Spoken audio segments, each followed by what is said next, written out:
Nobody's talking about the real reason AI is accelerating faster than anything we've ever built. It's not GPUs, it's not algorithms, it's not smarter models. It's something called a scaling law, and once you understand it, everything about the future suddenly makes sense. A scaling law is a simple idea with terrifying consequences. When you increase a model's parameters, its data, and its compute, its intelligence doesn't grow linearly. It grows predictably, mathematically, and exponentially. Double the size, and you don't get a model twice as good. You get a model that unlocks entirely new abilities. This is why AI feels like it's jumping instead of improving. In AI labs, engineers call them emergent abilities. A model goes from failing a task completely to solving it perfectly overnight. Not gradually, not step by step, but suddenly, like a switch flipping on.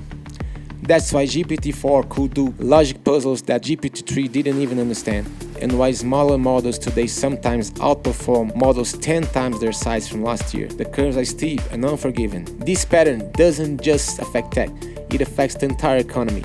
Jobs that look safe suddenly become automatable. Industries that felt stable now depend on who can scale faster. Countries with weak compute infrastructure fall behind in years, not decades. And CEOs are quietly panicking because their 5-year roadmaps are now 5-month roadmaps.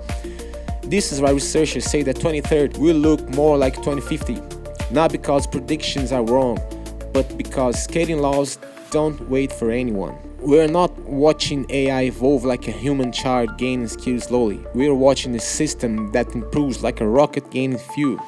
Every bit of compute, every new dataset, every architecture tweak, it all stacks. And the result is a curve that looks flat for a long time until suddenly it goes vertical. That vertical part, that's where we are now. Most people think AI is taking over because it's smart, but the truth is deeper. It scales. And once something scales, it doesn't compete with humans. It outpaces us.